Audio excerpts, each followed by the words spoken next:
Hey, have you ever seen something or done something in life where you got really excited beforehand and then it just wasn't good? You want to enjoy things in life and then they just don't happen the way you planned. Well, welcome to I Want to Like This, where that's basically the subject of every episode. I'm going to talk to one of my friends, comedians, other professional wrestlers sometimes, and then we're going to discuss an item in pop culture history or personal history where you got excited or you bought into the hype or you bought into what is supposed to be the social excitement of an event. And then you go and you see it or you live it and it's just not fun. And you're really disappointed. I'm going to sit down with my friends and talk about these situations, but not just criticize these things. We're going to constructively add to them because the end of every podcast is what would you have done differently? I'm Thomas Sinclair, and if you guys want to join me on this, let's have fun. This is the first episode of I Want to Like This, formerly a name that probably is never going to get mentioned. I'm going to bleep it out because it apparently belongs to another podcast. Maybe one of these days I'll do research beforehand that isn't about the subject my guest wants to talk about. But this week on the podcast, we're talking X-Men 3, X-Men Last Stand, with my friend Jordan Pryde. Jordan and I have known each other for 8 years, and he's an incredibly opinionative guy, but he's also a pretty creative and imaginative guy who has some cool ideas about what he would have done differently with the X-Men franchise. So, enjoy the show.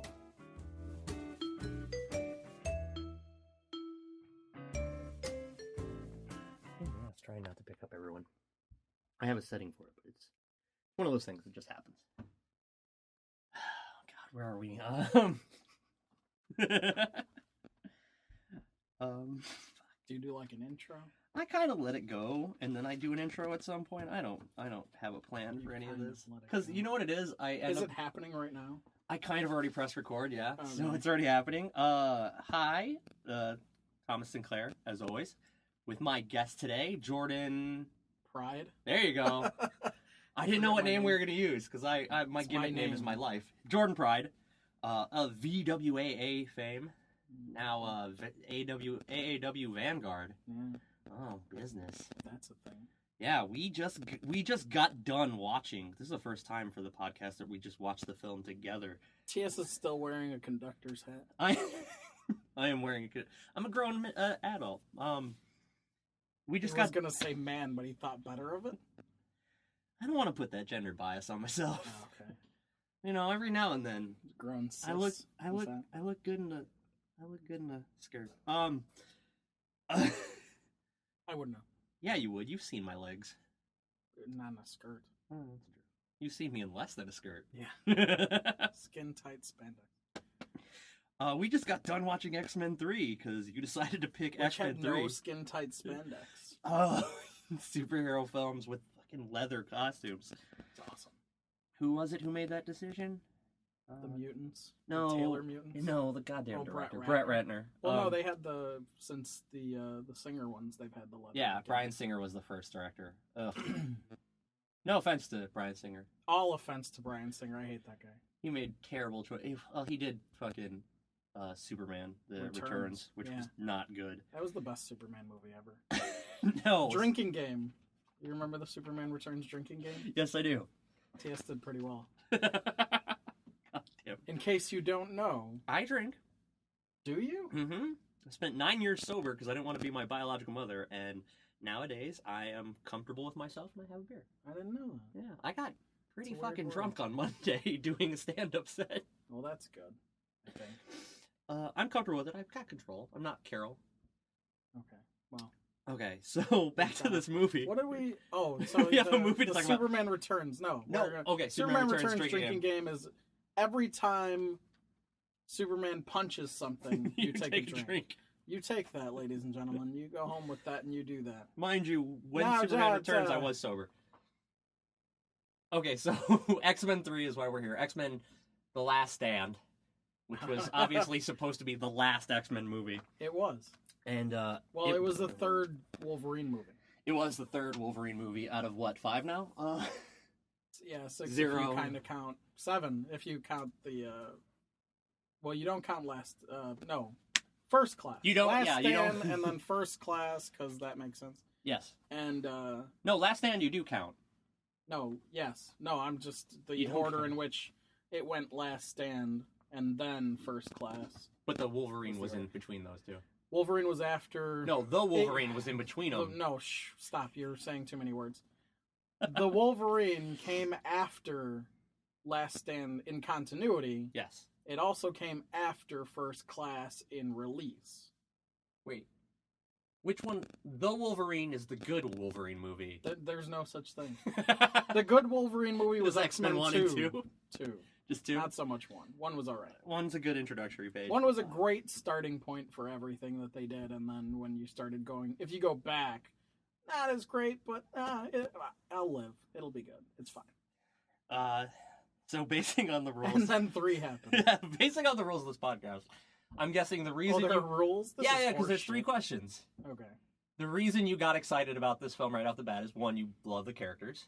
Yeah. And the end of X-Men 2, which makes everyone pop That's in what, theaters. yeah, we were talking about when you first saw X-Men 2. It was the only movie that I can think of that the very last thing on screen, when you go into the credits, you're cheering out loud because of what's happening, and it's because they tease the Phoenix swimming through Alkali Lake.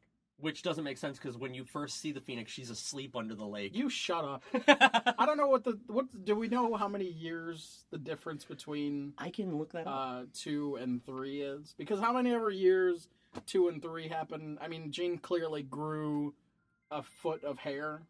She did. In between, so I don't know if that's Phoenix hair growing powers. Because a lot of mutants have a hair growing thing. Yes, they seem at least to. in the movies. And then we also established that a lot of mutants...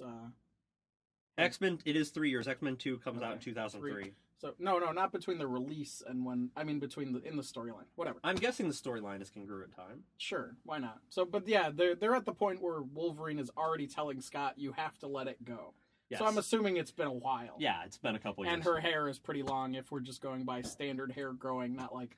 Mind you, I find it's really funny that Wolverine is telling Scott to let it go, because Wolverine doesn't seem to let anything go. He doesn't have a lot That's going. his special power, is that he can't let anything go. Because he's kind of emo? Yeah, he's emo, and Cyclops is a bitch. So that's their superpowers, I think. Right? Yeah, I'll Okay. totally allow it. Okay.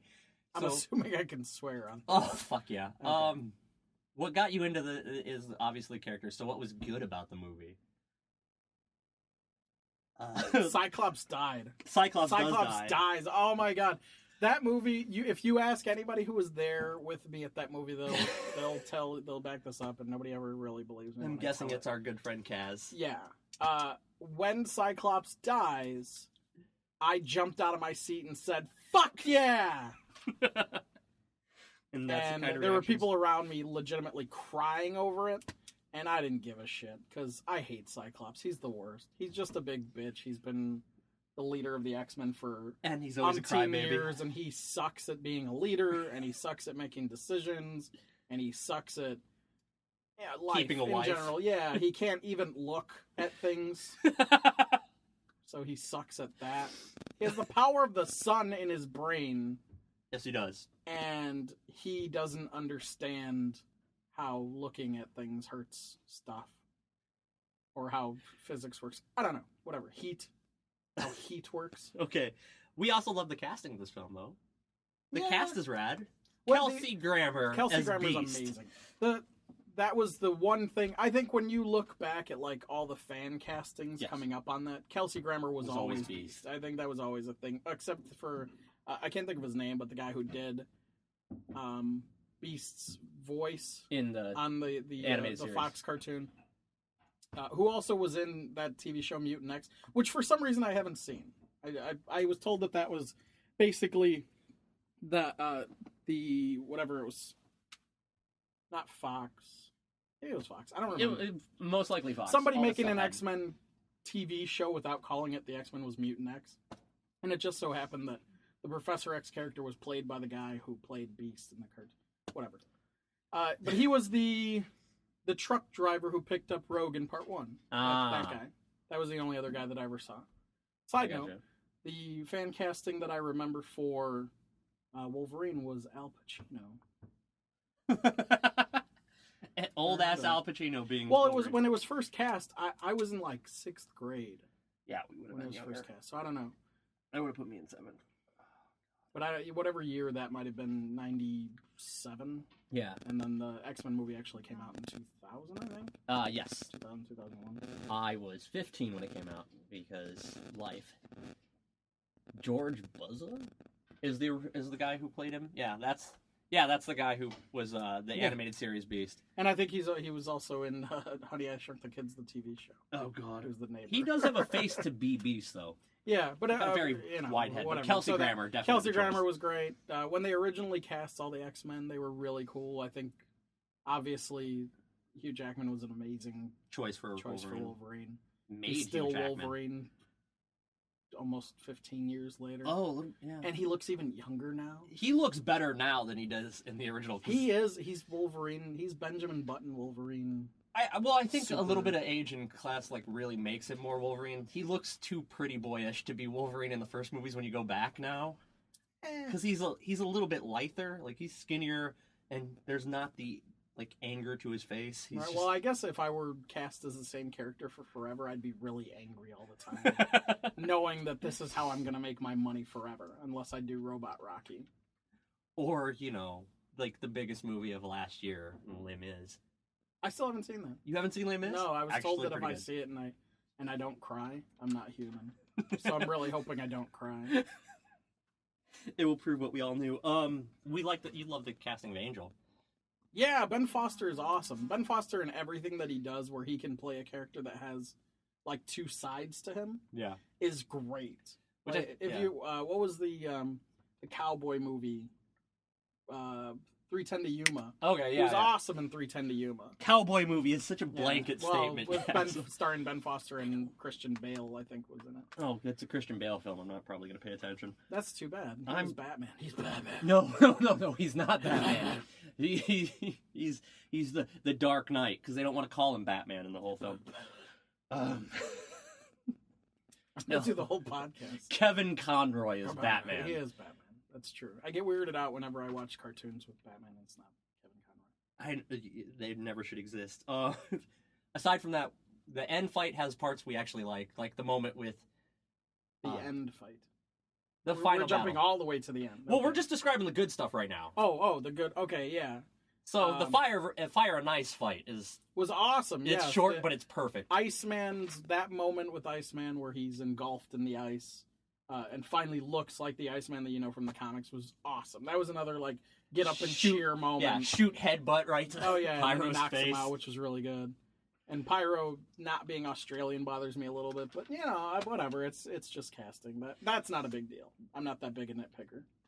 Except he should have been fucking Australian. Vinnie Jones' casting is fantastic, even though the Juggernaut is not anything you want. Yeah, I love Vinnie Jones. Vinnie Jones is amazing. He's allowed to be in anything he wants to be. Just like Patrick Stewart and Ian McKellen. They can jump into anything in any role they want to, and I won't argue with it. So that's fine. But Juggernaut being... Gandalf and Jean-Luc Picard can do whatever the fuck they want. Anytime, just whatever. Especially if they're together. Oh, yeah. And if Vinny... I'm afraid that... I'm upset, not afraid. I'm upset that there were no scenes where it was Vinnie Jones interacting with Ian McKellen and Patrick Stewart for any reason whatsoever, just for funsies. The British off? Yeah. Well, just being them. I guess maybe I do have an affinity for British. No, it's okay. Everyone has an affinity for British actors right now. Or period. Yeah, exactly. If James Bond movies and the casting of Loki has taught us anything. No Loki. British actors.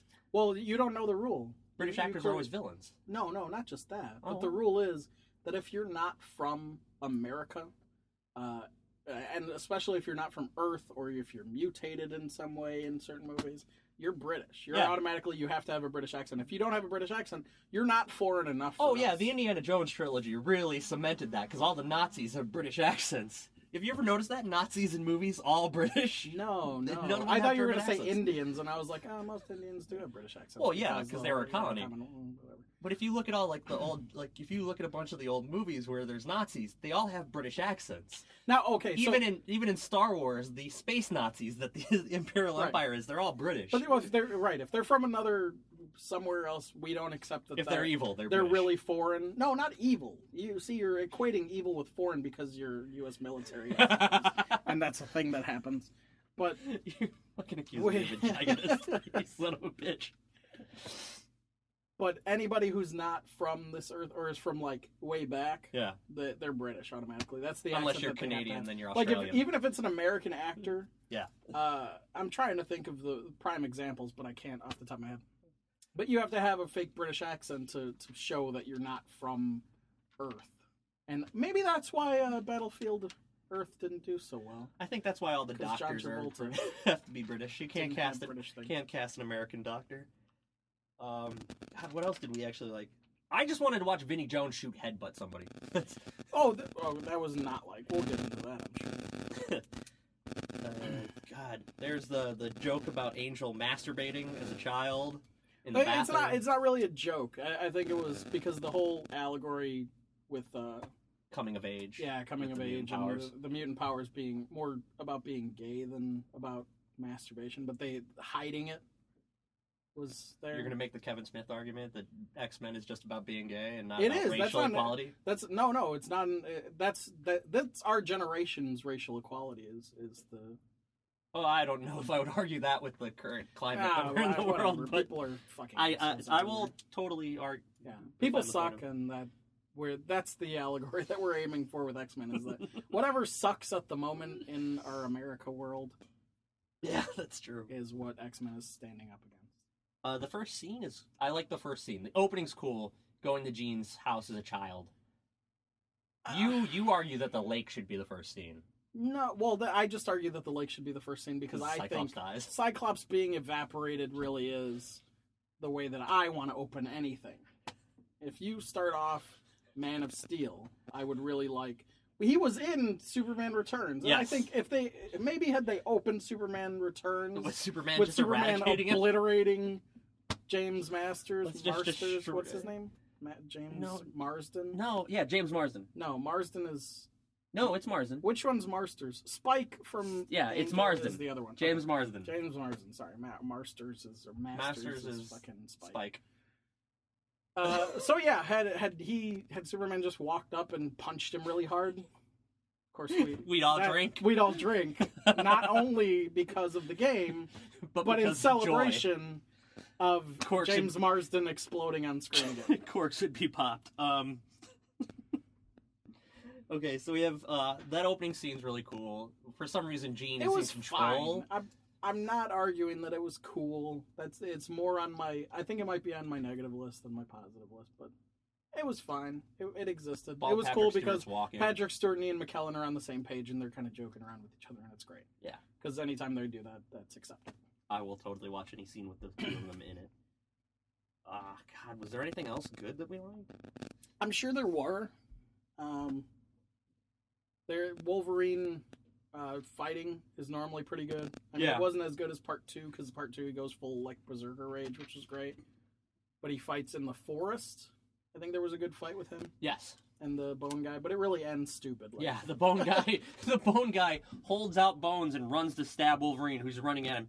The bone guy's already hit Wolverine. I think it's with the Marrow, like yeah. a version of Marrow. Yeah, is but Marrow's supposed to be. It's a Female. gender swapped Marrow. whatever. But at one point, You don't care about gender. Shut up. shut up. Yeah. Female protagonists, I do care about though. At one point, male Marrow throws a spike, nails Wolverine. He sees it go into Wolverine, and then when they're charging each other, he doesn't have a wound in it, but he's still like, "I'm gonna kill this guy before he kills me with metal Right. blades." The end result is Marrow deciding that if they both hit each other at the same time, he wins, even though he's seen Wolverine not be hurt by these things. And I'm confident that he knows that if he gets stabbed in the chest with metal things, he's gonna get hurt. Oh yeah. I hope he knows, or else he's the No. dumbest I mean, he's villain never ever. tested it. See, I mean, if you don't just test that, maybe he is confident in his mind that he's stronger and he has other powers. He's like, oh, if this guy heals and he has stuff that shoots out of his hands, Maybe Me I too. do. The inner monologue of as you're fighting Wolverine in the forest. That would be my inner monologue, I suppose. uh, I could totally take this guy. I have that power too. I really hopefully. like the use of I like that she's used in it. Kitty Pryde. Yeah, she's. I don't awesome. like the love angle. Great but casting. I love Ellen Page. And... That's fine. I mean, whatever. That's her normal. Her and Iceman and Penguin, Colossus, and she bangs everyone, doesn't she? Dirty she's Kitty Pryde. She's a liberated Kitty Pryde. You can't mock someone with your name. I can. That's where my name came from. I know that's where your name came from.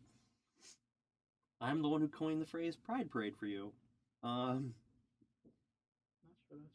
It is. I mean, I'll accept it. Because I made a joke, because you made a joke about me, argue. the brigade. One of us has a better memory. Oh, It's God. Vince McMahon. Yeah, He remembers everything. he does. No, he doesn't, because there's so many angles that he's totally forgotten and let people get away with. Do we want to get into all the stuff we don't like? Yeah, I mean, we can keep going on stuff that you liked if you want. No. Let's get into stuff you don't like, because that's going to be a larger list. Where do we start? We'll start with the earliest thing that just sucks. Jean Grey seems to actually have control, so why are they meeting her? Right, yeah, she gets really... She's actively showing them that she has this power. Yeah. And, I mean, you can argue that because she's not looking out the window, she doesn't know she's doing it. But for me, that shows that she has even more control. Like, she doesn't even have to look to fucking lift all the cars up. And they're all lifting uniformly. Yeah. I suppose. But it's odd that she's lifting cars and water, I guess. But she's not lifting Stan Lee. So maybe she obviously has some form of control, or she doesn't affect legends. Maybe that's it. I'm gonna say that's one of the best uses of Stan Lee is get it done early so that you're not distracted later on in the film. No, it doesn't matter. You can throw him in anywhere. He could be in the post-credit scene, and it'll happen. He will be the post-credit guy in one of the Marvel movies. But whatever. God. I don't care. God. It's fine. It's fine. There's an argument that he's the Watcher. Which is basically Watcher. good. Which is great. So I would no, be he's fine not with God because he doesn't affect it. Well, I guess.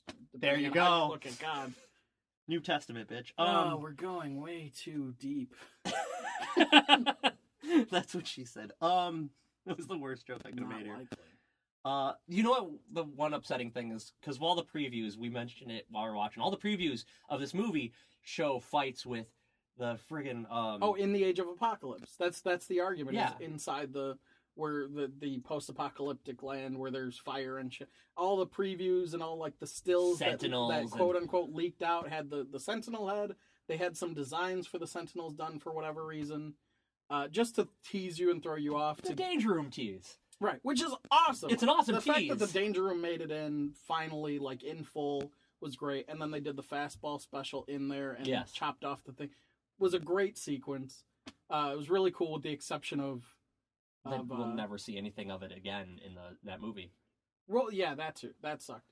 But just the series of things that happened in there, and I guess they were establishing that they weren't a well-oiled team, so that's fine. But I don't know.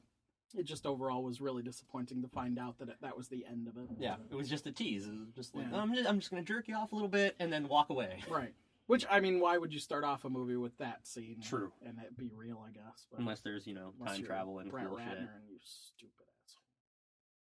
stupid God. Mystique's whole reason... Like, Mystique just serves as a plot point to get to the cure. Everyone serves as a plot point to get to something. There are 19 plot points. Yeah, there's so many fucking congruent story arcs that they're not delivered on. Like, because nothing has focus. There's no, like, real good conclusion for any of the stories. Sure there is. No, there is. There's a happy ending somewhere. Angel saves his racist dad. Yeah. Well, we don't know if he's racist. So the first Angel scene...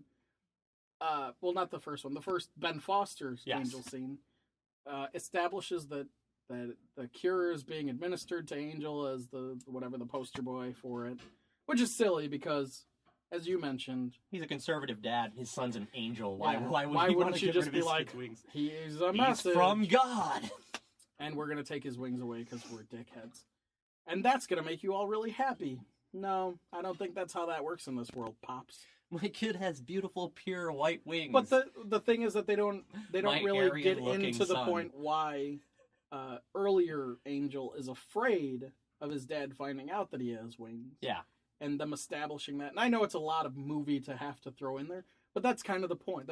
I think that's where the movie went awry, is that they have these I want to say like 5 major plot points that don't really resolve. Let's count them out. They have Phoenix, Angel, the Cure overall, the love Leech, story, Leech, and then a bunch of love Leech stories. is the Cure. So they have the teenage love story, the adult love story.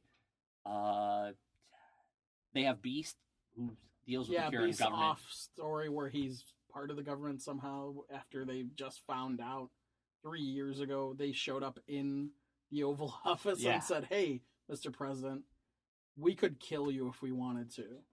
And then he's like, well, I'm not in office anymore. It's up to the next guy who's going to be really old, apparently. Yeah. And next old guy immediately establishes Beast, the most visibly secretary for the person, mutant, who's a doctor. Yeah, I don't know how he's a part of the government or how that works out or what he does. Public relations, I guess. Just appoint someone that office. Yeah. He's got a cabinet position. You just appoint someone those. He literally sits next to the president after the mutants. After shit goes down. Yeah, after the mutants have essentially threatened and made them aware that he could kill the president at any point. Yeah, we've done that. So there's way too many. Also, every blue mutant up until Beast has tried to kill the president. This is true. Oh. So I would. And Nightcrawler's nowhere to be seen in this flick. Yeah, I heard about. I was really pissed off because the dude who did it was great, Alan Cummings. And then he's like, I don't want to be putting on that makeup now for the money that you're gonna give me. And I was like, but Rebecca Romaine Stamos sucks it up for 3 films. Yeah, and she's got to be naked. Mm-hmm. So fuck you, Cummings. Hey, you and your giant nose. God, what else do we got? Jean doesn't have. There's no Phoenix entity. Jean just has schizophrenia. Yeah, she's just crazy, which I guess is women, whatever. That's what they're saying with this movie. Brett Ratner was like, well, we have the Phoenix Force, and we could use that and mold that into a future storyline, possibly, though this is a trilogy and it's the last stand and whatever, because that's how we did movies back then. It's just trilogies. Yep.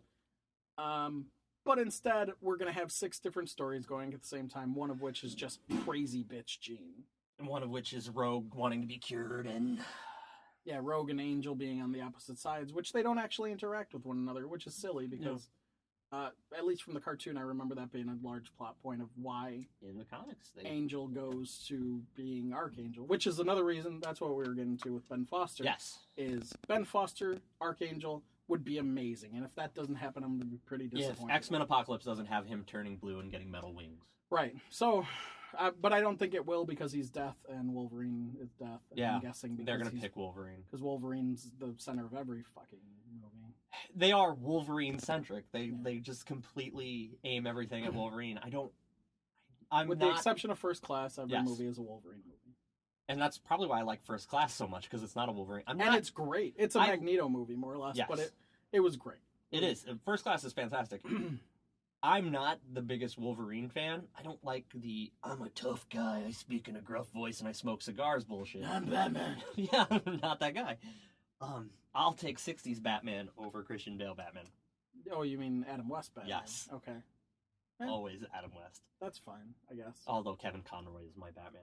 I was going to say Conroy. And Michael Keaton. Keaton just did the Birdman movie. It's awesome. No, I haven't seen Birdman, but he did an interview. They're like, oh, aren't you upset that they keep casting new people as Batman? He's like, no. I'm very secure in the fact that I'm Batman.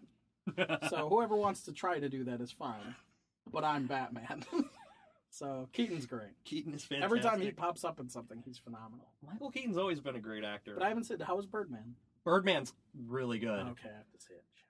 Birdman is like kind of a weird... I'm Birdman. Yeah. Rogue's searching for the cure, which makes sense because she is screwed with like the best. She has the worst power ever, but she walks around half naked. Not half naked. Shoulders she's wearing gloves all the time. But yeah, her shoulders are out, or her chest is out. You're constantly yelling at her to wear a mask. She should be wearing a mask. A lucha hood the whole time. That's the only thing that makes sense is you bump into somebody. You can bump in. I bumped into people like cheek first on the street. Yeah. Whatever. You're in a school crowded with kids and shit. You bump into them. You could kill them. They will die. That's your problem. You are killing people on accident because you have no problem. And good. Go get the cure. I think people would argue that it takes prolonged exposure to kill them. You can argue, but they're kids. You don't know that. That's true. How many times has she tested it? Especially since her powers have possibly matured since she's gotten them. The person she's tested it with the longest is Wolverine, and he fucking he died and then came back. Yeah, because he's fucking Wolverine. Yeah. God damn it. That your Jesus remark about Wolverine? I guess. He does get crucified a couple times by Magneto. Yeah, we argued for a while there that Jesus, Wolverine, Aslan from I can't remember. Chronicles of Narnia. There you go. And Kiefer Sutherland from 24. And Jack Bauer. Superman. I didn't get to Superman, but yeah. Clark is always the Jesus allegory. They're all the Jesus same. Moses allegory. Same characters. Did Moses get killed and come back? No, Moses is sent down the river and then lands in the home of... Right, but that doesn't fall into... You're talking a different story, gotcha. It's a combination too. Yeah. The rocket home. But yeah. Sure. These Superman's a couple. So it's too Wolverine-centric. You've got Rogue's sake for the cure totally makes sense. Right. And it's nice that they showed someone who actually wanted the cure. Because there's some people that would probably be like it's like all the with the there was a line of people that wanted the cure at the center for the distribution center. Yeah, and then Pyro hits the windows with fire and apparently windows explode. I've never seen that. I mean, I'll shoot fire at somebody's window at some point and just see if it explodes. Glass is flammable. Glass is made through... I'm not going to get in it. But I like that they touch on it, because to go back to the homosexuality allegory, there is how many kids go to pray with the gay away at camp hoping they can be accepted by their family in public. So to show the side of the people who want to be normal is a really human touchstone. And right, but they didn't focus on that at all. No. They just had Rogue do it, and then they were just like, no, fuck that, we're gonna blow some shit up. Well, that was the point I was getting to, is there's so many storylines going congruent that we never get to flush out any of these and connect with any of them. So most of the time you're just kind of annoyed with seeing Rogue on screen. Yeah, well, I mean, back then especially, now that she's done True Blood, a little less. I could deal with seeing her a little more. I made a joke about that before. Jean being psychic fucking crazy woman comes in. Right. And for some reason, she's half naked on the table where they're monitoring her in this cold, sterile environment. She's just in like panties and a fucking tank top. Yeah, a spaghetti string tank top. And then she psychically removes Logan's belt, which I was just like, a little much. But then she wraps herself around him. Yeah, double Goldeneye style, where she could have broke him. I was so sure that she was going to kill him in bolt. That'd have been nice. It would have been nice. He would have just healed back. But then, so going back. So we've got Jean. She's crazy. But before any of that, okay, Cyclops, he's in his bitch fit. Goes to Alkali Lake. Can't grow a real beard. He's stubbly to show that he doesn't groom himself. He can't grow a beard. Real I know. Facial hair. I just compared myself to Cyclops. Yeah, you did. We're gonna have to stop. If facial hair is how we compare people, I'm fucking Beast. Wow. So he goes in a bitch fit. He takes the motorcycle to Alkali Lake while crying the whole time, and he doesn't... The X-marked motorcycle. I really I'm pretty think sure they probably he should have had like tears frozen to his face from the ride. Yes, which would have been great. But he gets there, and he gets really angry and crazy. If you're I don't know. Maybe he cries lasers, and he burns his face away. That'd be great. How come his face doesn't get burned away by the sun? Does he tan? I wonder if he tans. It's just under the visor. He's got this really thick tan line. Yeah, because it's just bouncing back off the ruby gimmick. Yeah. They don't explain why his glasses hold it in either. I think they describe ruby quartz. Yeah, in the first one. Oh, do they? Yeah. Whatever. Who cares? He's Cyclops. We're just gonna assume that he cries, and he just gets really upset and takes his glasses off to wipe his tears, and that's when it explodes out. Yeah, it has nothing to do with the lake. The power isn't just shooting out of him; it's just whenever he's crying, which is the large majority of the time. So he gets So he's there, he's crying, and he shoots into the lake in the exact spot where Jean got buried under the wall of. Although we've seen her move under the lake. Right, she moved away, or she moved, whatever. She's been napping there, or she goes out for groceries and goes back into the lake waiting for Scott to fire his eyeballs into that exact spot. And then that's what wakes her up. She's been sitting there for 3 years waiting for Cyclops to fire into... Just chilling under a lake. What is she doing? I don't know. She's hanging out waiting for... Tiddlywinks? I don't know what that is, but... That's what wakes her up. No concern for any of the fish or wildlife in the lake, by the way. He's a everything. dick. Yeah, Cyclops really should be ripped apart by PETA. That'd be great. I mean, he's, unmattered now, and that's what really... Yeah. Well, not now. He does get unmattered.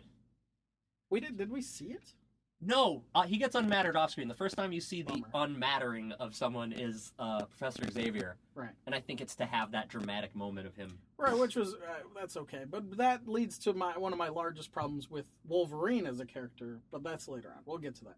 But so we get to, no. Okay, so they're on the truck. They get Mystique. Yes, they get Mystique out. They break Mystique out. Mystique's the only one in a container where you can see her. Open. Yeah. And she's the most agile. She slips through and out of shit all the time. So, stupid. They're fucking stupid. They have Madrox, Multiple Man, and... Juggernaut behind these solid steel doors. I mean, Juggernaut makes sense, because you want to keep him as sealed as possible. Which is great. I mean, they should all just be sealed behind, but, They should. I don't know any military We're thing that arguing doesn't just the aesthetic of stupidity. Yeah. Which is just for movie's sake. And I understand that, but fuck. Who cares? I've never seen the government make anything that wasn't uniform. Right. And I spent 8 years working in the government. So, but nonetheless, it was stupid. And then you open up the gate for Juggernaut. Yes. And he still has his helmet on. They didn't take his helmet away from him. Nope. Why?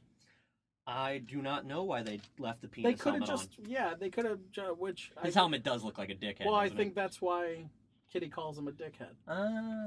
Later on. Oh, yeah, she does call him a dickhead. Yeah. But they couldn't just take it away and put it in a drawer somewhere where he could be like, oh, here's my helmet, and put it back on. Who cares? It's made out of rocks. I'm sure there's a mutant in the Brotherhood that could have just punched a rock and made him a new helmet. It's actually made out of cable, because there's a broken chunk of it, and it's like reinforced steel cable. Oh, is it really? Like with steel poured on it. So it's like layers. Why does he need that? I mean, in the actual story... that's what gives him his power. It's part of a costume that gives him his power. I think in this one, he still has a human skull. But he's the Juggernaut. The whole point is that you can't stop him once he starts going. Yeah, but crashing through a wall, if he still has a human skull, the force would cave in his skull. So I think the the whole point is that he can't be stopped. I'm not the goddamn person who wrote the physics of this. You can't be stopped. Then you can't be stopped. There's no... I'm mad that his powers aren't fucking magic. I'm mad that Phoenix isn't some alien creature. Yeah, I guess. I'm not the person who wrote this. The point being they left him with his helmet. Yes, they did leave him with his helmet, which seems wrong.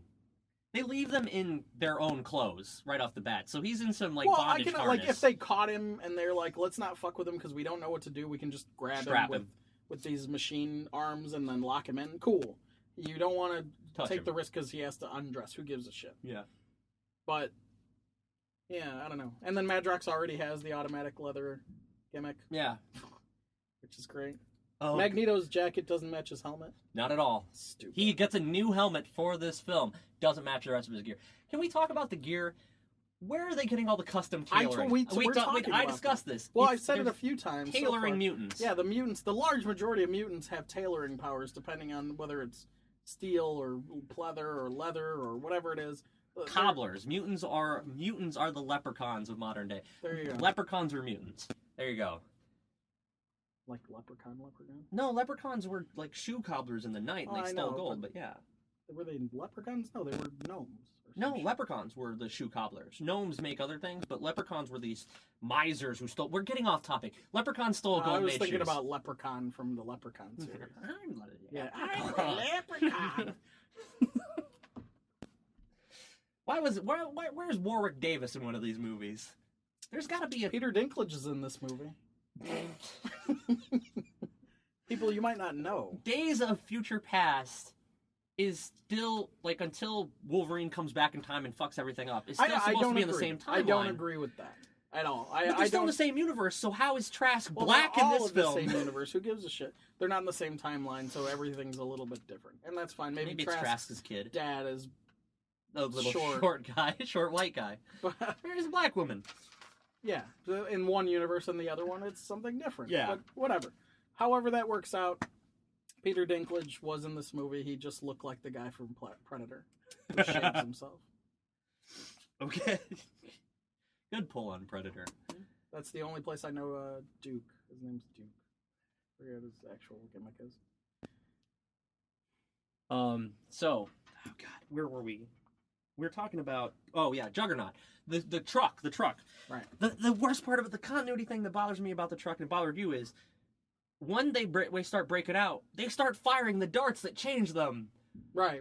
Why didn't they just change them when they're moving them? Yeah, I don't know. I don't know why they didn't. I mean, they're transferring them. We can assume that they're trying to study them. Yeah, to the facility. But if they're so worried, if they're so high priority to have to study, why even give the guards the weapon that's going to take away their power? That's not how the government works. The government's not going to compromise 3 guards for the sake of Bill losing. Duke is Trask. Bill Duke. Thank you. Yes.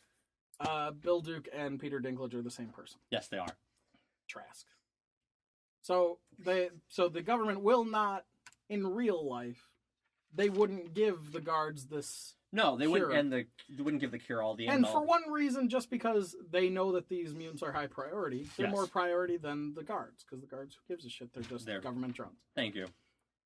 Secondly, just for the sake of giving these guards, who probably hate mutants, this gun, they'll just shoot them anyway. So why not just inject them with the thing so Juggernaut can't run? Yes. Well, you could probably still possibly study his genes, take a blood sample, and that's all you're going to get from him anyway. Yeah. Take a blood sample from him and some fucking stem cells from his spine, whatever. Yeah. You could have taken a DNA swab in the time that it took to lock him up. Right. So that's just a continuity error and not an error, just a oversight. We'll say oversight. Shitting on it. I say shitting on it. God, then Mystique, just fuck Mystique right off the bat. She gets changed, and I like that because it shows Magneto's disdain for humanity. Right, but the way that Mystique went, I don't think later on she turns them over and explains everything and gives them everything that they want. And yeah, she was abandoned, but is that really the way that she'd go? I think she would have been more understanding. She'd be more likely to go find Xavier. And if it is in the same continuity as Xavier and her are she most certainly would go find loves Xavier. But she's not blonde in this I don't either. believe that that's the same thing. Well, she didn't have to be. She's Raven, whatever. But I don't believe it's the same continuity. But either way, I think that being on the side of the mutants for as long as she's been on the side of the mutants, she'd still stick with mutants. Yeah. I don't think she'd turn in. I don't think she'd identify with humanity just because she is one all of a sudden. I mean, not that she wasn't human before. She just wasn't, let's say, proto-human? Nah. I don't know. Unmutant. So she gets Rebecca unmutant. Romaine hot. That's what she is. Yes, she is. Then they go full circle in this film, halfway through the film, and they go right back to Jean's home, her childhood home. And then she makes the comment that she I doesn't have no home. home, but she clearly has at least one. Yeah, one of which she went to specifically just to chill out there and hang out until Xavier and Magneto show up. And Xavier and Magneto, Juggernaut, and Morlocks are there. Oh, we didn't even mention the Morlock scene. We don't get any confirmation that they're Morlocks, but they have the Omega tattoos, so it makes me think Apocalypse. Right. Well, the Morlocks, I don't think, have originally anything to do with Apocalypse. No, they're marking themselves as mutants, which is weird because later on in the continuity or different continuity, whatever it is, they start getting marked as mutants, and that's a bad thing. So a bunch of them want to be marked. I don't know. Just seems silly. Different people, man. It's such a good dramatic. It would have been such a more dramatic moment if they held on it for a while. But when he goes, "I've got it. I've had people I've been marked before." Like he shows the tattoo from the concentration camps. Oh, that's a haunting thing that I don't think they played with. There's a lot of things that they didn't use, but I think at the time too they were playing with the idea of they were doing Wolverine origins and Magneto origins and possibly Gambit. Magneto Origins just becomes First Class. Yeah, which was great. It was perfect. I really liked First Class. That whole thing. We can't say enough about how that's a really good movie. We'll go back to that. Back in the house, Jean for the first time. They have this major dramatic fight. Like, Juggernaut's not running anywhere, which is his whole fucking ability is to gain momentum, but he's just throwing blows with Wolverine. Which is really stupid, because he just wanted to shoot head. We don't know his actual mutant powers because he's not a mutant in what we understand. Yes. So, but he's also Wolverine, 10 foot tall in what Wolverine we understand. has adamantium claws that he's striking Juggernaut with. Juggernaut seems to be deflecting a lot of them. With his bare arms. Yes. Yeah. He's not running. Nope. He's not doing anything of value. They're not using that helmet to shoot headbutt. Wolverine boy. stabbing things doesn't work. But most of all, and this is a common thread, Yes. is Storm Not using her powers effectively. No, she murdered Toad. Yes. That's what we're assuming happened in the fried first Toad, one. yes. What happens to a Toad that gets hit by lightning? The same thing that happens to everything else. It gets fucking dead, right? Yeah. Or whatever. Or messed Frankenstein. Up. Pretty fucking messed up. Frankenstein's monster. But she hits Callisto Yes. with the lightning bolt. Callisto then gets up and smashes her face through a table, and that's the end of that fight. No, that fight still goes on a bit. We're going to argue that that's the end of that fight. She didn't do much else. But this woman She can control the forces weather of nature. inside a building. She was in part 2. She's inside the room. The fashioned Cerebro. Yeah. With the other mutant, I forget his name. Well, even in part Xavier. 1, when they're in Ellis Island, she's fucking throwing storms inside the building. Right. So she's got the power. She can shoot lightning out of her fingertips, I guess, or she can control it hitting things. She is the one mutant who every fight that's happened among them, she can end in an instant by shooting a tornado in their general direction, knocking things out of order, and then she can tsunami people gathering when it they're up. near an ocean. She can fuck shit up. Gathering shit, lightning, bam, put them down, tornado, pick them up, toss them, bring them back, whatever. Yeah. She is completely fucking useless.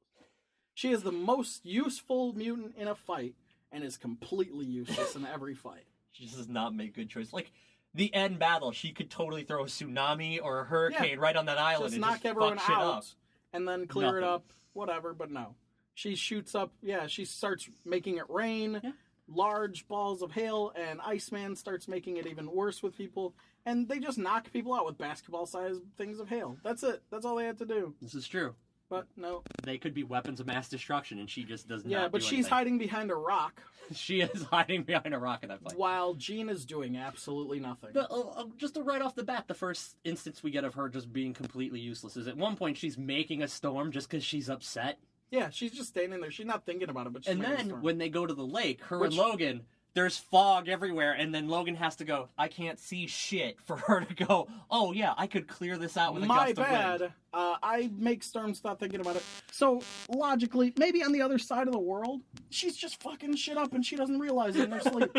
She is murdering people constantly and nobody's saying anything. Every time there's a major storm like this, something happens with the atmosphere on the other side of the world. So when she's doing any of her powers, maybe she's holding back just not to fuck the butterfly Storm effect. is the butterfly effect, okay? Maybe she's just holding in back. her sleep. Maybe she's holding back in the main fights just not to fuck up Japan.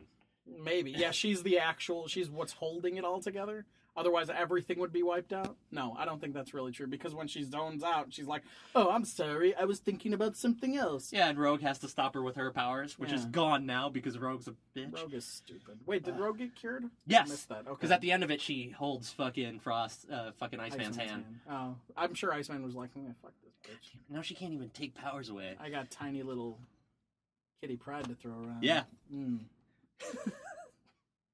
I would totally take Ellen Page over her. Me too.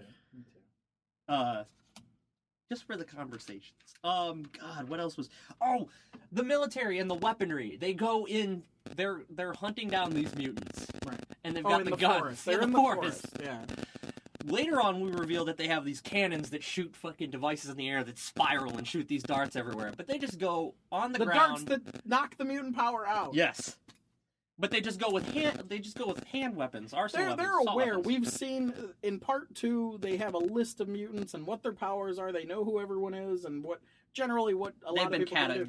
They understand that there are probably mutants that they can't sneak up on. There's no sneak. If you were Black Ops wearing a ghillie suit, which was fucking sick anyway, into this battle in the dark. Yes. Why would you need a ghillie suit in the dark?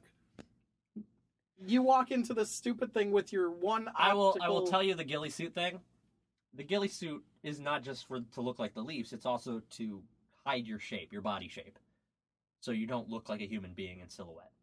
So that does make sense. In a tactical No, I'm advantage, pretty it makes sure sense. that if Walking Plant is around me, I guess if I'm a mutant, Walking Plant wandering around, not that big a deal. You're not actually But supposed to do a lot generally- of walking in a ghillie suit. Okay, well, that's what he was doing. Yes, they were He doing was it. walking around in a ghillie suit. And there's only sporadic members that are in ghillie suits. There's a lot of guys just walking In around. dark black, yeah. So they go in, and Marines. individually, humans go in with guns. They don't immediately fire these non-lethal weapons. They're not killing anyone. No gas, there's no gas canisters or smoke canisters. Which There's is, no plane that can drop these needles. yeah, there's no tactical, they don't attack this tactically at all. There's no flashbangs. There's no gas They canisters. know how many people are there. How many They have a body count. potential mutants are there Yeah. based on the heat signature. They go in with like 6 dudes. No, they surround the whole area. It's like 7 dudes. It's something like 30, but In comparison to the hundreds that they have on the radar. no, there's only... There's a shit ton There's of them. more soldiers on the radar than there... No, not at all. We Not will at all. argue Go this, back and but watch it. We I guarantee just you. watched it. We I did. know what we saw. There's a whole section, a whole I'm sorry hole for yelling. of people with just the little things, and then you see the guys that are moving in, and there's only like 2 in each exit, and that's There's it. like 17. coming No, from each you're corner. wrong. But continue. Anyway, as someone who served in the military, tactically, you want smoke canisters. You're going to cloud the vision of people who don't have as the somebody who advantage. was never in the military Yes. ever, You would want to drop something. I get I would want to not go in there like a fucking idiot. There's a How about lot that? of tactical things that they just made the military look stupid. What the military would never to do. be fair, Individuals in the military are stupid. Tactically, the military is very smart. not when it comes to keeping people. We did cover the part where they let the guys have the guns with the things in the truck, right? Okay. They didn't take off Juggernaut's helmet, so we're establishing that they're skipping some steps here and there. Movie military, not real military. Let's stress that. I don't know. That's on the screenwriter. I'm pretty sure this is all based on a true story. This just happened under our noses in This is 2006. actually what happened. We didn't know. Not mutants so much, but The same- gays? everything else. It was homosexuals It was the instead? war on the gays. Yes. Oh, God. It explains San Francisco as the final setting. Nah. Wow, they were pulling that issue. No, you're really prejudiced. That was really prejudiced. I'm the one who's gonna be. Shut up. I hate you so much. Oh, so we're in the house, the battle scene. Oh, we're back there. Yeah, because this is where we have to circle back to it, because Storm is fucking useless. Right. Sorry, yeah, we did. And then- run off. And Jean's just fucking shit up. Like, there's no panic of people in the houses next door or anything. Like, we see the house floating up. The streets are just calm, but everything's happening to this. Like, this house is getting crumbled. Yeah, there's and- no people outside just looking. fucking panicking. Anywhere, especially in the suburbs, the neighbors are coming out like, is everything okay? Yeah, I've seen the way No. an ambulance is in the suburbs. There's no way a floating house is not getting a bunch of staring fucking white Right. people. Because they're dumb. No, racist too.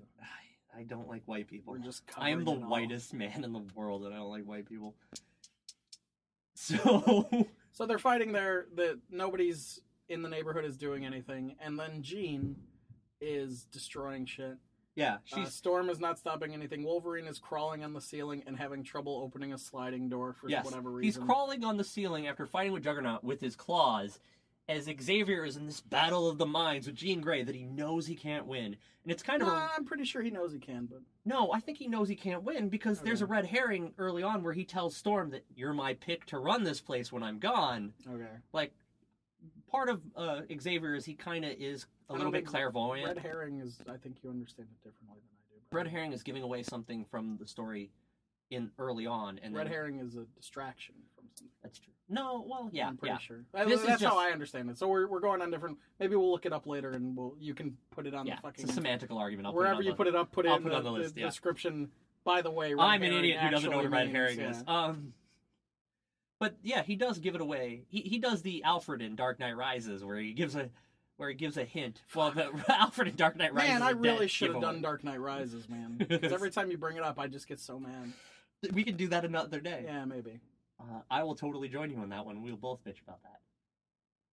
We're not both bitching about this one. No, I'm trying to give you points to bitch about. Okay, So alright. we're in this thing. She's disintegrating Charles Xavier, who's kind of let it go that he's going to die. She's struggling. She's using all of her strength to disintegrate the most powerful mutant on the face of the earth, right? That's not her. That's not her.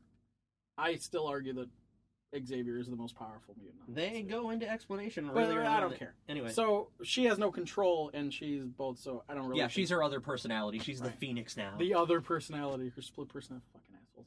So... Gotta ground it in reality. She unmatters. Poof. Yeah. Poof. And Xavier's gone, right? And the whole house explodes, too, at the same time. It does, doesn't Yeah. it? Poof. Gone. No struggle. She... Poof. And it's gone. These are all things that are made of different materials and whatever. They're all different levels of The house explodes, Xavier explodes, nobody else explodes. Right. Which is fine. Yeah. Whatever. So... Most of the house explodes. Then...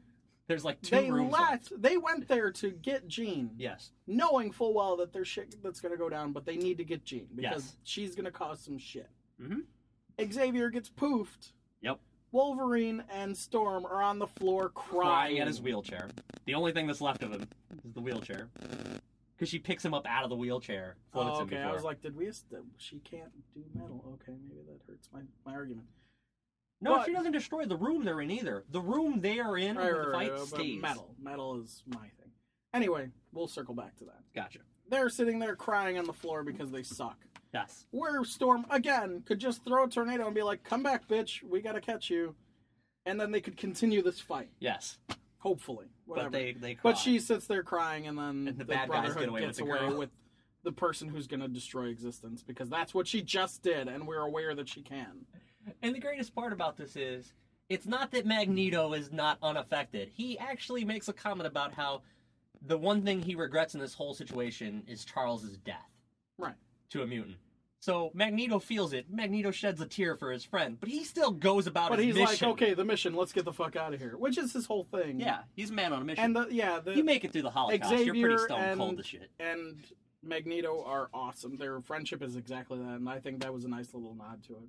That's something I liked. We can add that in the like column, I suppose. Yeah. If you're keeping track at home. I liked something. Well, we right off the bat, we got off that Ian McKellen and Patrick Stewart are amazing. Yeah, everything that they could do anything, everything, all the time, forever. There's just...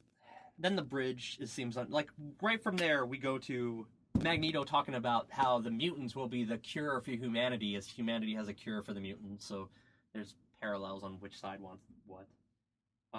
That's when we get to a bridge used just for a fucking pun. He moves the bridge for a pun, as you put out. Xavier wanted to build bridges. That was his comment to himself. Yes. No one else is hearing because he's floating in the air. Well, using the bridge as a boat? I don't know. Whatever they were using it as. He could have just floated. They didn't need to waste all the energy walking halfway across the bridge that they did. Yes. They could have just gotten on the bridge and turned it all the way around, and then they were already there. But no, he was a dickhead. He just wanted to do that, and they wanted the visual effect of moving the bridge, which served no purpose in the end result. Yeah, now there's this also, giant there are metal... humans all on the bridge that don't have anything to do with it. They even do that little joke where the woman locks the car door. People are chucking these cars. Yep. There are no humans in these cars, are there? Are there? They're all dead. Maybe there are. We already talked. Magneto kills so many people just to get Mystique. He just crushes a car with people exactly what Batman does, right. Batman's worse than Magneto, I know. Yeah. He kills more people. In those movies, yes, he is. We've got the spinning... Now, the final battle scene is ridiculous. Like, Kitty Pryde's powers have weird issues. Like... Well, I think we talked about that, and then I thought about it. And Kitty Pryde in the comics, I believe she can submerge herself into solid ground and then pull herself back up somehow. Though it's still really weird, and I don't understand. But the thing of solidifying Juggernaut halfway through the ground, and not his atoms wouldn't being he become? Yeah, he would become part of the concrete molecule instead of displacing it, instead of pushing it out of the way. Yeah, he wouldn't just replace it. Yeah. He would become part of it, which is an argument that Nightcrawler makes in the previous movie, where he can't phase through because he's afraid to be stuck in a wall forever, which is exactly the same thing, except she can see where she's going. Yes.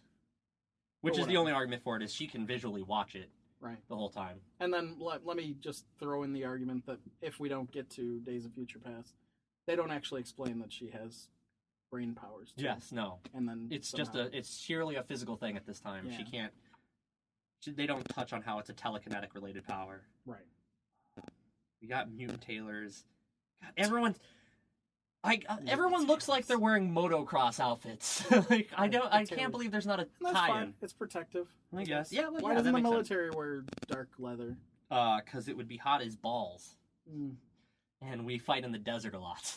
I don't know. I think the X-Men's got you upgraded on this, man. No. I think if They're anything really, has us upgraded, they're pretty smart. It's the armor they made for Dark Knight. Nah, I don't know. Dark Knight's not realistic enough for me. I think the leather jumpsuit really gives you a lot to work with. How many cows had to die to supply this army? Peter, man. Right? We already talked about the battle list because that's awesome. Then Jean's just dissolving everything. The last battle, Storm is ineffective. She takes one person out with lightning. And it's because she puts her on a fence. Yeah, she puts her on a fence generator. next to the Transformers and then explodes all that stuff together to put her down. The power of the building doesn't go out when she does this, by the way. Backup generator, shut up. So, Pinder mentioned as the Juggernaut's running through the building, it's just empty rooms after empty rooms with like one shelf each just to create. They didn't think about what those rooms could possibly be. Well, they did repurpose Alcatraz, so there might be a bunch of rooms that are just there that right, are old but cells, it's a huge facility. lab that they've created, and there's so much distance between the offices and actual rooms. Yeah, it's just weird. Maybe they had to bury him really deep. By the way, they have an they had the leech, the anti-mutant. That's the last. Okay, the last two things. I don't know what else you have on this list. I don't really have much else after we get to Jean. So yes, Jean is unmattering things. People are flying in the air and they're disappearing and the building's falling apart. Yeah, she's breaking at everything. her very whim. She just thinks about it and it's going away. This is after Magneto has turned human. Yes, Magneto is turned by 4 cure bullet gimmicks. Which Hank was not cool with, but he did anyway. Yeah. Love Beast. Kelsey Grammer all over the place, and that was weird. But Kelsey Grammer is like the most, despite being a blue fur creature and flying over the place, he is one of the most grounded performances in the entire movie. Because it's Kelsey Grammer. I mean, his whole story is kind of weird. There's no real background to it, unfortunately. They just wanted Beast there. They showed him in part 2, not Kelsey Grammer, but some other dude playing him, and he was full on, still human looking. Yeah. And then next he's at the top of the government, blue. Yep. And furry. Bummer that we didn't get that story. Again, just one of the other stories that are First Class. They deliver well on it. Yeah, I mean, trying to be. There's definitely a lot of little things in First Class that I was very happy with. Super happy with, and a little disappointed with, like that and Darwin, but whatever. Well, maybe we'll do that one day too. Okay. We won't, but. Because I won't complain that much about First Class. Yeah, it's hard. We'd have to cover the entire X-Men franchise if we'd find anything to complain about X-Men First Class with.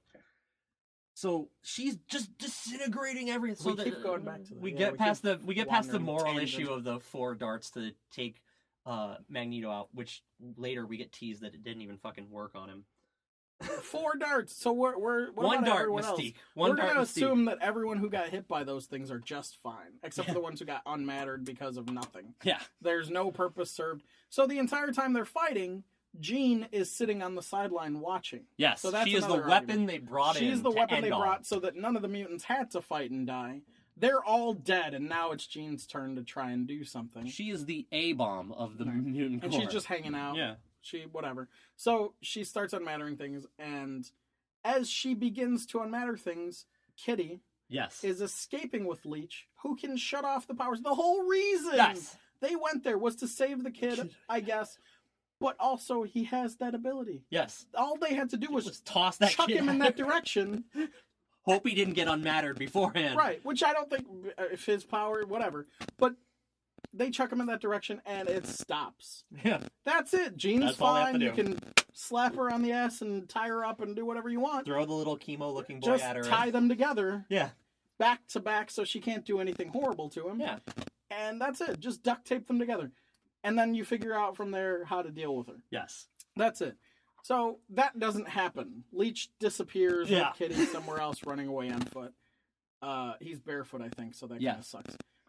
But I'm imagining tiny Juno, Kitty Pryde, carrying him like as a baby. Yeah, Okay. 'Cause she's so small. So I get it. So it comes down, amusing of to me. course, to instead of using logic, they use Logan, Yes. which is the common thread in the X-Men. All movies. the X-Men Instead of movies, covering it has logic, to be we're just gonna Wolverine. give Logan. Ugh. that. So, They bill him like mind WWE you, does. Cena. Logan can his power is to heal, and he has adamantium bones. That's not a power, but they gave that to him.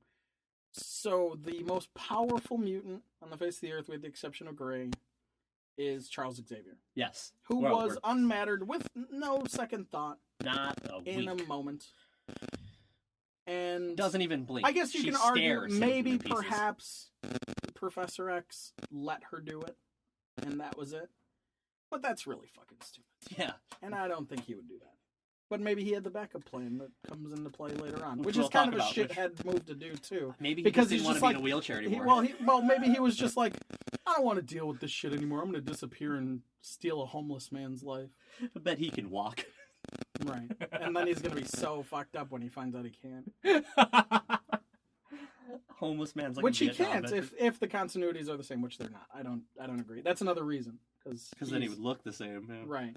Well, I think he shifted, which is why when she looked over, she knew that it was him. No, Moira. because he sounds like Patrick Stewart. That too, but she looked over. Whatever. I don't We're care. cutting ahead. So no, I'm just covering Yeah. that bit because the last thing that we really have to cover is is Jean Grey. Wolverine is unfucking killable. I remember very specifically reading. I don't remember which comic, maybe New X-Men, and it's Wolverine and Jean in space for some reason, and Jean has to be taken into the sun. Yes. Wolverine Flies into the sun with her. walks into the sun somehow. In defiance of all physics. Now we know that adamantium can be boiled. Yes. It has to be boiled in order to be shaped against his bones. It There's just an has to be argument for kept- that because adamantium is not an element, it is an alloy, so that the metals that make adamantium are all melted differently and they converge on the skeleton to make the alloy. No, it's just one pot. You see it in part 2. Yeah, I It's know. one pot of boiling metal. This is the fanboy argument for what adamantium Right, whatever. is. I don't care about that. In the movie, the continuity, exactly what we talked about is that you're not allowed to write a movie and say, well, you have to have read the book to understand Exactly. this. Then you haven't written the proper movie. This is You're true. a fucking idiot. So, Wolverine, who has jumped into the sun Yes. and walked out, his skeleton walked out. Skeleton doesn't have muscle mass. It doesn't have Nope. tendons. It doesn't. There's no way that a Nope. skeleton can walk. His brain would Except have for by boiled magic. inside his skull. Yeah, we can argue that too, but we should, if we're arguing boiling, then the adamantium melts away and he's done. It's over. His Well, even bones if the go away. adamantium doesn't boil away, his brain would have melted in the Yeah, brain but pan. that can be repaired. Yes. So, but anyway, adamantium bones cannot walk on their own. No, they It's can't. not a thing. So he gets out somehow and heals himself based on whatever matters left on his adamantium bones. So I understand that there's precedent for this, Yes. but that makes him the most powerful thing that's ever been. Yes. He cannot be killed. Nope. There's no stopping Wolverine from doing it. Which Except for is somehow they killed him in the comics recently. No. I never read it. neither have I. I doubt he's dead. No, of course he's not. He's probably dead, but he'll be back. Phoenix ruined that Obviously. for everybody. Was it Phoenix? We Phoenix talked about came that. back to Phoenix life and before then Superman, yep. Yeah, but Phoenix can be argued that it wasn't. It was another entity that brought her back to life, and Yes. it wasn't actually. Whereas Superman Superman just didn't die, just- and then you assume that nobody's died from there on. Yep. And most of it's been true. So Wolverine's walking up to her, I'm she's scowling unmattering about that. things, and she's unmattering him Yes, slowly, she very is slowly, and he's healing himself. Who gives a shit? But as she poofed Xavier, she should be this able to. doesn't happen. And Nope. then love takes over and maybe she slows down and then Wolverine gets up and is like, well, stab. And then that's it. That's the end of the most powerful thing that's ever happened in the history of comic book movie situations. Wolverine stabs her in the gut. The woman who's been dead for 3 years. Underwater. Underwater has been hanging out and growing hair. Yeah. Red hair. Yes. Solid red. Getting new red leather outfit. For 3 years has been underwater. Yes. Stabbed to the gut, she's gone. Yep. That's it. Because it's Wolverine. Climate. Yep. He's billed like John Cena in WWE. Right. Oh, there's something good here? Let's put Wolverine in it. It's okay to get depressed. I'm gonna be so bummed when he shows up in Guardians of the Galaxy and takes over that franchise. Oh, don't say that. That might be the best thing that happens about Marvel not having Wolverine. Yeah, that's true. Oh, now that we've thoroughly destroyed this movie, how do you make this movie good? I never even thought about it. I didn't think about it at all. Well, but you know what I think we came upon? That we need to limit the plot points. That's what I was going to say. You pick one. You either get, and I don't. I think even the say Cure, two. You can pick two. Fine, but leave the Cure for another movie if that's possible. Whatever, that's fine. The Phoenix Force being a storyline, and which has to be because you alluded to it in two. Right. You have the Phoenix Force. All you have to do is you have the X-Men and the Brotherhood, and then you introduce the Hellfire Club. That's it. Yeah. Which they did in First Class. The Hellfire Club exists Yes. more or less in First Class. They introduced the concept of the characters that are major players. And they were really cool. Yes, they were. Very cool. You introduce Emma Frost, who is there, and she corrupts whatever's going on.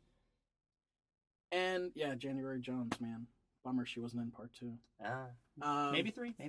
Hold on. No, whatever. I don't care. Anyway. So we simplify a story. You do that.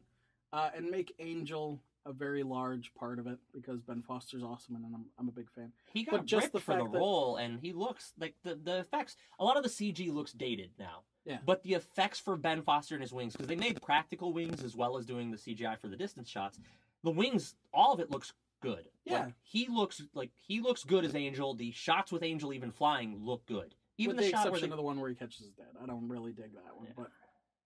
But whatever. Yeah, he looks fine. But the character in overall my heart, he throws his dad inside. It's a good character to establish so that later on you can lead to the Cure. Yes, you establish this character. You establish his dad. You establish his dad's politics. You establish all those little things in a side that can be the B story. Is Angel working through that? You have Angel, yes, and the Hellfire Club playing off each other on opposite ends. Don't even have to interact with each other, nope. But just have the story be there. Yeah, I like that. And then you have Rogue playing with Angel somewhere else, and their whole storyline talking about the Cure and being like that can build to a real story. Yes, it can. That plays out later on one day. So right off the bat, you have to change the name of the film alone. Yeah, to X3, the second to last stand. X3. Once in a lifetime. Angels and Demons. That's X3, the problem. I think twice in a lifetime. I think the problem they went in with this film is they didn't know that they were going to make a bigger franchise. So they're like, trilogies. All these superhero things are trilogies. That's what I was going to say. No, everything was a trilogy. Yeah. Not just superhero things, but everything's... Yeah. Well, except for Batman. Aliens and Batman. Yeah, whatever. But I just made you think of But Batman those are and Robin. Things... Yeah. For the second time today. Well, because Batman and Robin had Poison Ivy, who had the plastic kissing lips. Which is all Rogue needed. Which is all Rogue really needs. On her face, her entire head. Just wrap her head in plastic things and poke holes in her nose. And then she's good. And then she can kiss anybody, just as long as she doesn't go... as long as there's no tongue, man, she's fine. She has to have a dental dam just to make out.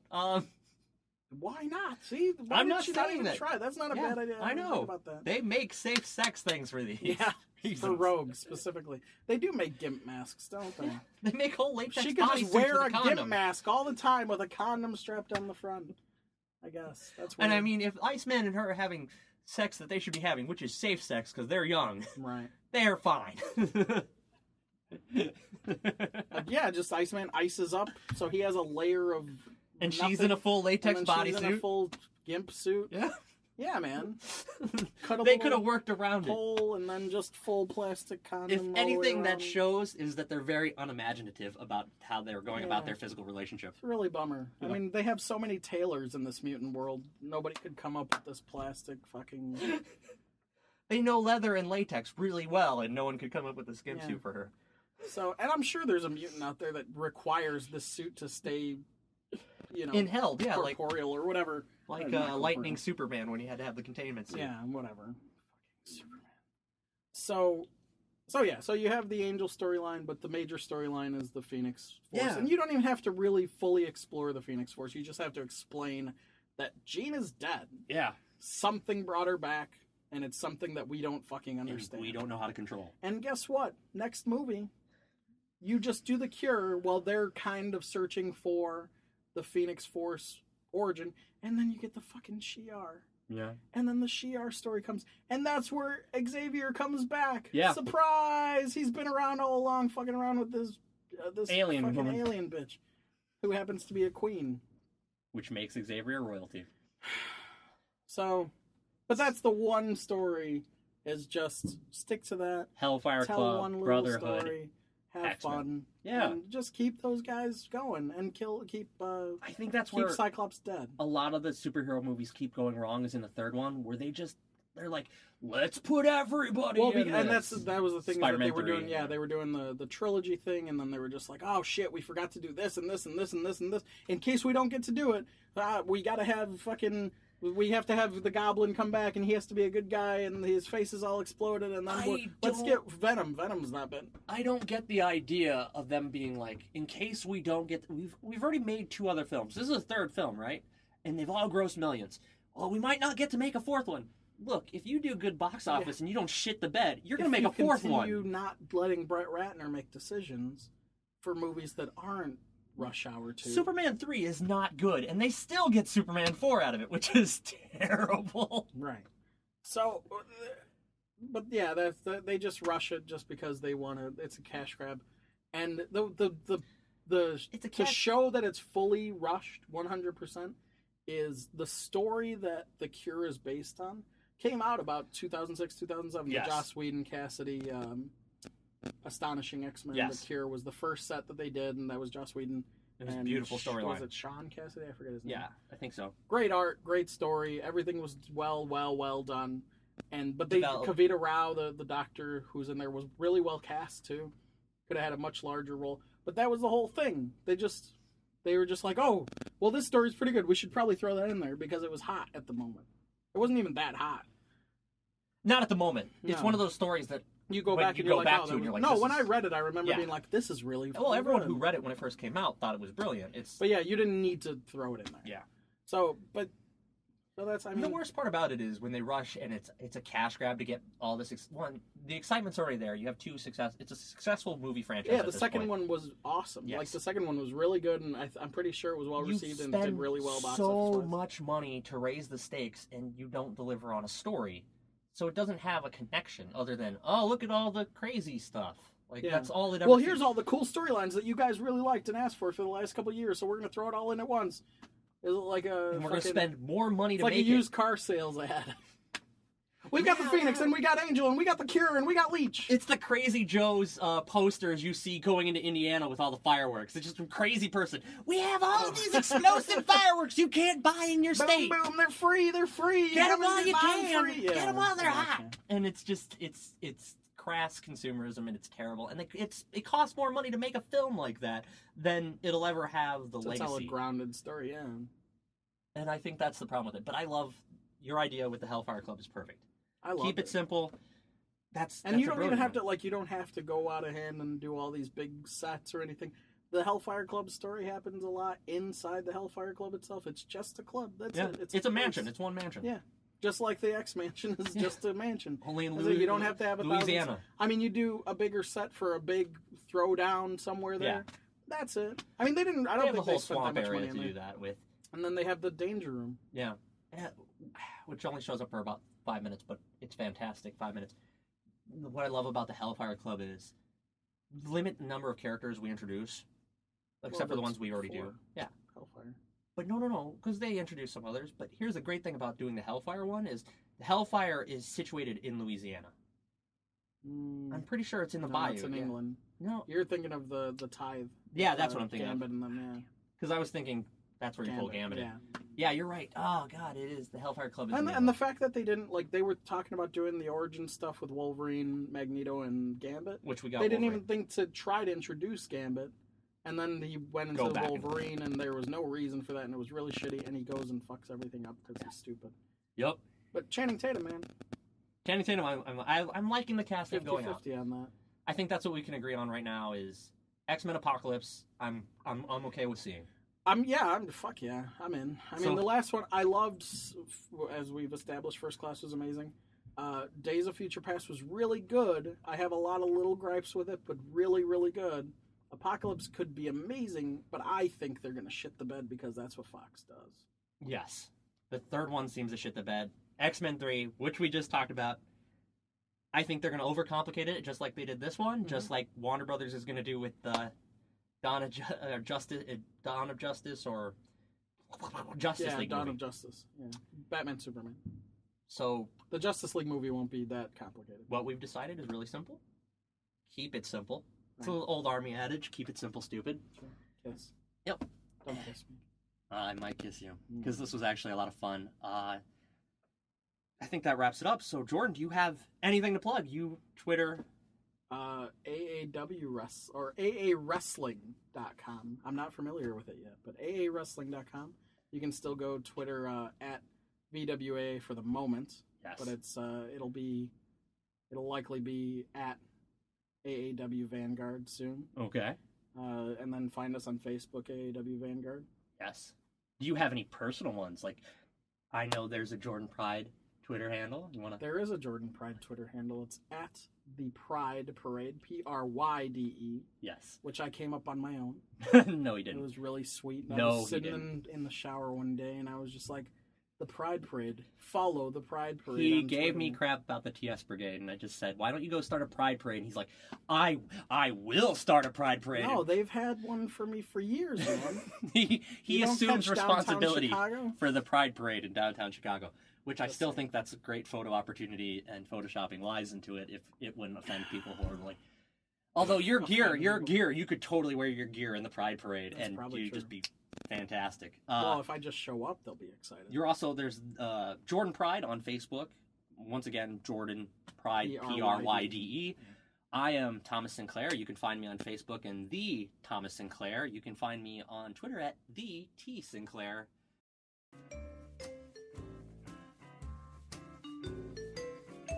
Hey, thank you for listening. I didn't really do a great job of outroing on the podcast itself, so here I am to do that now. The podcast, of course, is I Want to Like This. You can find us on YouTube at I Want to Like This. You can also find us on Facebook at Facebook/I Want to Like This. You can find information about me at the Thomas Sinclair on Facebook or at the T Sinclair on the Twitter. Find out more information about me, come back and listen to the podcast next week. Have a great one.